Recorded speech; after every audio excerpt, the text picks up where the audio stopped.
मोदी की बर्बादी तक हमारी जंग जारी रहेगी।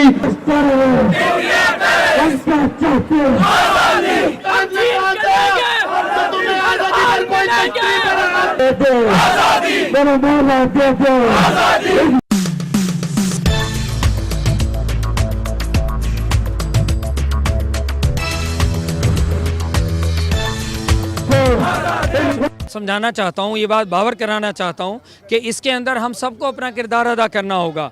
बैनुल-अक़वामी किरदार अपना अदा नहीं हो रहा, OIC अपना किरदार अदा नहीं कर रहा, और सबसे बढ़कर UNO और ह्यूमन राइट्स कमीशन जो बात बात पर ह्यूमन राइट्स का इशू उठाते हैं, क्या उनको कश्मीर के अंदर बच्चों की आंखों में मारी जाने वाली गोलियां नज़र नहीं आ रही?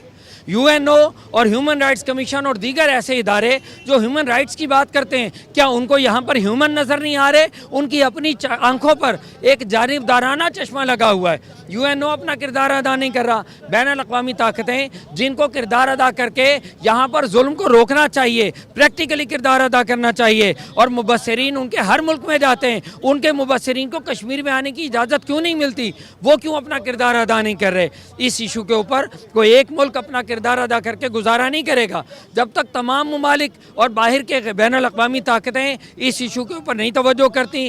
वो हिंदुस्तान के ऊपर पाबंद, यानी अमेरिका इस वक्त दोबारा हिंदुस्तान से मजीद दोस्ती की बातें कर रहा है, क्या उसको नज़र नहीं आ रहा? क्या डोनाल्ड ट्रंप को नज़र नहीं आ रहा कि कश्मीर के अंदर किस तरह मजालिम किए जा रहे हैं? क्या उन लोगों को नज़र नहीं आ रहा? क्या रशिया को नज़र नहीं आ रहा? क्या फ्रांस को नज़र नहीं आ रहा? क्या UK को नज़र नहीं आ रहा? ये तमाम के तमाम लोग सिर्फ अपने एंगल से सोचते हैं। इनके यहाँ टेररिज्म की तफसील, टेररिज्म की तारीफ मुख्तलिफ है। अगर कोई मुसलमान टेररिज्म या कोई गलती उससे हो जाए तो वो टेररिस्ट कहलाता है, अगर किसी गैर मुस्लिम से हो जाए तो वो एक जुर्म कहलाता है। ये टेररिज्म की बुनियादी तफसील का फ़र्क है। जब तक तमाम बैनुल-अक़वामी ताकतें इस पर अपना संजीदा किरदार अदा नहीं करती, उस वक्त तक कश्मीर आज़ाद नहीं हो सकता। और कश्मीर के लिए ये भी पैगाम दूंगा कि कश्मीर के लिए ये ज़रूरी नहीं है कि हम पाकिस्तान से इल्हाक़ या हिंदुस्तान से इल्हाक़ की हिमायत और मज़म्मत करते रहें।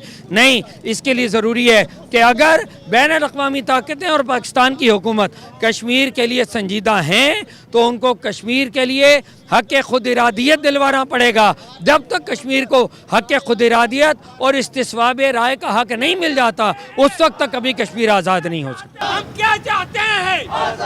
हम क्या चाहते हैं? हम क्या चाहते हैं?